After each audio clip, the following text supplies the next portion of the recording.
So this is the second video in a series on when a good man leaves and how to win a good man back. The first one was done based on somebody who's more extroverted, who's more vocal, who will tell you what he's thinking, who engages in conflict and debate, and is just kind of that more that extroverted person. And this one is for the guy that's more quiet, the guy that doesn't thrive in conflict, the guy that doesn't like to get into arguments, that doesn't like to even tell you very loudly, or doesn't like to repeat himself, doesn't like to be too bold, really goes out of his way to steer away from conflict. This kind of personality, me and Lee were trained to refer to this personality as what we call the completer mentality. We now refer to it as kind of the defender. We call it the defender because this is the kind of man that will kind of stay in a job or stay in a position that he might not even enjoy, because he is more naturally, more authentically empathetic, loving, patient, long-suffering, enduring. This is the kind of guy that'll stay in a job that he might not like, but it doesn't bother him as much. He feels more fulfilled because even if he's going to a 9 to 5 that really just kind of would drain the soul or the happiness out of most people, to him, he's fine because it gives him security, because it gives him the ability to provide for the people that he loves. It gives him the chance to take care of, to protect, to be that good father, that good husband, that good boyfriend. So this is the guy that will kind of, if you're with him, chances are you're more emotional. Chances are you're more loud. There's a good chance that you're more picky, that you need to have things your way. And this is the guy who's had a sense of joy or a sense of purpose in letting you have your way. So you might have even been a bit of an emotional bully to him at some point. Maybe you weren't. But chances are if you were in love with this person and you're watching this video trying to learn how to get him back, you are probably in the more powerful, emotional, vocal position. I'm trying to think of a careful way to say that. I'm not trying to insult you. I'm just trying to let you know that normally in relationships, opposites attract. If you're with a guy like this, and if you've been with him for a long time, chances are you're more vocal, you're more expressive. You get the idea. So one of the reasons that you're going to be really confused is this seems to be the guy that you never thought would leave. I mean, like I said, he doesn't like conflict. He doesn't like to get into debate. He would rather just be the peacemaker. And to get the peace, he's more than willing to kind of give up his way. He doesn't have to insist on going where he wants to go on vacation. This is the guy that not only probably lets you pick out the house and the car that you wanted, he probably lets you pick out what you watch on television. And again, as a happy wife, happy life. It's this guy. But now suddenly this guy is not that guy anymore. Maybe he's gone. Maybe he's not physically gone, but he's telling you he's gone. Maybe he's really surprised you by telling you he doesn't want to be in this relationship anymore. With this kind of personality, because they're not expressive, because they don't seem to thrive, and they don't even understand to some degree that conflict is needed in a healthy relationship. They look at it like, well, if I love you, I'm going to be protective. I'm going to be sacrificial. That's what love looks like. So they go out of their way to avoid conflict because to them, conflict doesn't add to intimacy. It takes away from it. They don't really realize that sometimes conflict is needed. And the more they avoid that conflict, even though they're doing it because they think to them that's what love does, in some ways they're helping sabotage their own relationship. Because if you're the outspoken person, if you're the one that'll tell him what you are feeling, what you need, and what you're thinking, then you understand that that's part of what you need for intimacy. And it's always kind of bothered you that maybe he doesn't voice his concerns. Maybe he doesn't stand up for himself enough. But what they'll do is they're doing that because to them, that's what love looks like. Because they don't like conflict and they don't really understand the value in it, they're confused. When you tell them how you feel and what you need, they want to know. But when you get really loud, when you get really angry, and maybe you're more of a direct personality, like me personally, I like to communicate in very direct ways. I have a bit of a temper. Sometimes I can be accused of being too intense. If you're with a guy like this, you might fit that same kind of profile. And when you get really mad, you probably get over things more quickly. This personality, they might make up quickly, but they don't recover quickly. Inside, there have been wounds. If you got really mad and you said some things out of volume, or you used some words that were really cutting, even though you might have the kind of personality that can get over it, this quiet, good man personality doesn't really get over it deep down. So what's happened over years, they've stayed in conflict, or they felt unheard, or they felt disrespected. And even though they were willing to kind of keep swallowing that pain and swallowing that feeling of disrespect and lack of admiration, underneath the surface, it's like a wound that just keeps getting added to. It's like a scar that just keeps getting bigger. And they won't tell you because a lot of times this personality is thinking, well, I shouldn't have to tell you. I told you it hurt me. There were a couple of times I've said it really It really bothers me when you call me that name. It really bothers me when you yell at me like that. I really hate it when you embarrass me that way. But they'll say it like this. They're not going to scream it at you. They're not going to call you names. They're not going to punch a wall. They're not going to break something. They're just going to calmly tell you how it makes them feel. They'll make up with you, but internally, inside, it's hurt more than you know. And over time, it's built up. And again, I mentioned this in the first video. Go back and watch it, where I'm talking about there are 3 stages to withdrawal and an end to this kind of relationship with this kind of person. In the beginning, they're in love. But then you go into conflict. Because they don't function well in conflict, a lot of times they'll sweep things under the carpet. They'll just kind of let things go. And because they don't clarify, they don't clearly tell you how they're feeling, how much pain they're in, and how much damage is done after every really strong argument or conflict, you don't really know that under the surface, you're really doing more damage to them than you realize, because they're not telling you. And they're not telling you because they don't like conflict. But part of their internal thinking is, I shouldn't have to tell her how I feel. I shouldn't have to tell them how much that hurt. If they really love me, they wouldn't talk to me that way. If they really love me, they'd want me to have my way more often. If they really love me, they'd be looking for ways to make me feel loved, wanted, and respected more than they do. Well, why do they think that? Because that's how they're wired. We all assume that we're wired more alike than we are. And this good guy but introverted mentality has a very strong sense. They really do feel love, empathy, protection, and sacrifice. They feel those things to the level that most people like to believe they feel things. These are the kinds of people that will really lay down their lives for the people that they love. So this mentality breaks when, after they've been in conflict long enough, but because they don't articulate what they're feeling, they don't articulate what they need and how they feel, the damage is being built up. And over time, it's like they will suddenly break up with you. And when they break up with you, it's like they're giving you the end of a conversation that you were never part of. It might catch you completely off guard. And you might say something understandable like, I had no idea that you felt this way. Well, you have no idea because they didn't tell you how deeply they were hurt. Or maybe they told you, but they didn't tell you plainly, loudly, clearly, repetitively. They didn't say it the way you would say it if you were about to break up with somebody. They just mention it and then they watch to see if anything changes.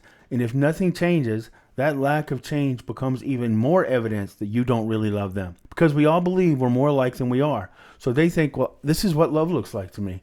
Love means that I'm willing to sacrifice, that I'm willing to proactively look for what I can do to make them feel wanted, to make them feel loved, to make them feel respected.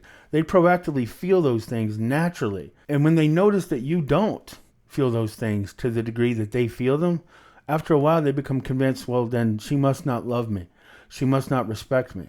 And they do all this thinking, and sometimes they do a lot of this thinking without engaging you in conversation. So again, when they break up with you, it catches you off guard. And then you say the normal thing, well, let's work this out. Let's have a conversation. I didn't have any idea how much pain you were in. I had no idea it was this serious. You're talking about leaving? Sometimes you're talking about breaking up a family? Well, let's talk about it. It's too late, because they've spent so much time thinking over the years that if you really loved them, you would hear them. If you really love them, they wouldn't have to keep saying it. And they know that, hey, when I tell her finally that I'm done, she's probably going to want to talk this out and work it out, but there's no point. I've already considered everything. I've been monitoring and I've been weighing this out for so long that I know she's willing to talk about it now, but if she really loved me, it wouldn't have taken this. So in this situation, it's a little bit different. Like in most breakup relationships, in most relationship breakups, what happens is the person who's breaking up with you is breaking up with you because they have a loss of attraction. In this particular breakup, it's a little bit different because they're not really breaking up with you because they lost affection. They might go into that numb state, but a lot of times they'll even tell you, I still love you. But that's when they'll say, I love you, but I'm not in love with you. And a lot of times they still have attraction for you. They have attraction and affection. Well, all right, well, if they didn't lose attraction and they didn't lose affection, what did this person lose? Well, they lost belief. They lost belief that the two of you are a good fit. The two of you can't be a good fit. If you were a good fit, it wouldn't have taken him being willing to walk away to make you wake up and realize how he's been feeling. If you were a good fit, you would have never spoken to him that way. You wouldn't have had that extreme emotional reaction. How could you have that emotional reaction? They would never have that kind of reaction to you. And even though you recover from things quickly, they haven't really recovered. They've got a built up, maybe years worth of wounds that they just can't carry anymore. And a lot of times, again, that other person's come into the picture. And when that other person comes into the picture and they're giving them that respect and understanding, and they're not as expressive, they're not as loud, they don't argue with the same intensity that you might argue with, suddenly that person seems like a good fit.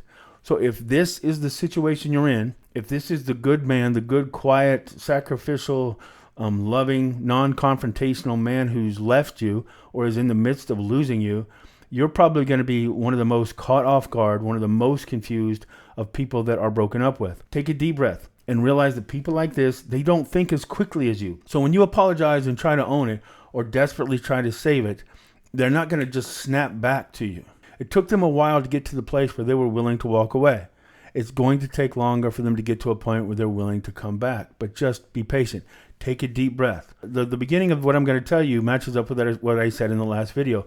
The first thing to do is articulate that you understand now. Don't pretend like you didn't hear them before, but let them know, yeah, I heard you before, but I didn't really understand. And I know you're telling me it's too late now, and I'm not telling you this to try to win you back. I'm telling you this because you leaving really is a wake-up call. And I just wanted you to know, when I stop and think about it, you didn't tell me the way I would have told you. And honestly, I wish you would have told me more clearly. I wish you would have said it more loudly until now, because this is really catching me off guard and I'm in a lot of pain. But when I take a deep breath and I think about it, I can remember the times when you were trying to tell me how you felt. And the truth is, I decided what you told me you needed, I decided you didn't really need it. And I decided I wasn't going to give it to you. And I'm so sorry I didn't listen. I didn't know how much you were really hurting. And I recognize that maybe I've lost you now. And I'm not telling you this because I deserve another chance, or that because I'm trying to talk you into coming back to give us another chance. I'm really just telling you I'm sorry because I understand now. Now, this kind of personality, they're not going to come running back to you, but that will make a difference, even more than that extroverted, that more expressive good man that I was talking about in the last video. They might not give you the response you want in that moment, but deep down, if this is an authentically good guy, this is the temperament, this is the behavioral quadrant that is wired to be sacrificial and loving. This is the kind of personality that really sees the value in forgiveness. So the first step is just letting him know you can understand, and really understanding maybe to a level you didn't understand before, but not everybody communicates the same way and not everybody hurts to the same degree. This kind of man, if you lost your temper time and time again, maybe you have a quick rebound. Maybe you can handle it when people talk to you directly and loudly and use harsh words, because to you, you're just trying to communicate exactly the intensity you feel. But the problem is you're doing it to somebody who's not wired to take it. And whether you know it or not, you've been emotionally wounding that person for so long that now they're numb. And you have to take accountability for that. You have to at least understand it. I'm not saying you didn't have reason. I'm not saying you weren't even right in those situations. I'm just talking about a principle. What I'm trying to explain to you is that you caused more emotional pain than you realize. And after a while, it's like his heart kind of scabbed over, and he became convinced, no matter how much he loves and admires you, no matter how much he has value in security and family and tradition and everything else. And usually this guy has got a close relationships with his family. He's usually very loyal to his mom and his dad, to his brothers, to his friends. This isn't the kind of person that is known for losing his temper. He's actually usually a very respected, very well-liked, very trustworthy, dependable guy. You know this guy. If I'm describing him and it fits, you know it. You're not going to be confused at this point in the video. Well, all the things that make him that exceptional good man means that he's actually been wounded and he's been hurt more than you really understood. It's taken him a long time to get to the point where he's willing to walk away. Give him the at least that sense of understanding and relief from the anxiety of letting him know that maybe for the first time you understand how he's felt. And then give that time to soak in. This personality doesn't react too quickly. They're not spontaneous. They're not impulsive. They're well thought out. They're understanding. They're empathetic, but they're also very thoughtful. So give it time to sit with him and don't keep pushing. And then double up on that by giving him no contact. In other words, own it, articulate it. Say something to him, like I said. Send him a message saying, look, you know, it's taken me a long time, and it's taken this point to get me to really understand what I've done, and I'm really sorry. And maybe it's cost us the relationship, but I just want you to know moving forward, I'm not going to forget this lesson. And I'm sorry it took me losing you for me to learn it. But don't add the "so please come back." When you give him that understanding, along with the power of no contact, now you've got two principles and two forces that are going to hit him. And with time, because they don't make quick decisions, they didn't make a quick decision to walk away from you. They're not going to make a quick decision to jump back in after they've been through all this pain, especially if somebody else is involved. But give it time. And maybe this is a husband and maybe you have kids involved. Give it time. This kind of person is wired to be sacrificial and to be loving, and they value family and close friends more than any other type. When they know at least now you have understanding that you didn't have before, and you give them time to let that other relationship play out, a lot of times that other relationship is just going to disintegrate, but you have to give it time. Don't let the shock and the panic and the anxiety of the moment that you're in right now cause this kind of desperate pursuit of him. It won't work. They won't like it. They'll actually think, well, you're trying to get me back because once again, you have to get your way. I'm trying to tell you I don't want to be with you anymore. But I've given in to you so many times that even on the breakup, you think you can dictate what I'm going to do. And you're not going to dictate it anymore. And they won't let you because they're almost immune to that power now. They don't care. They're sticking up for themselves and they're making a decision that they feel like they've put off for years sometimes.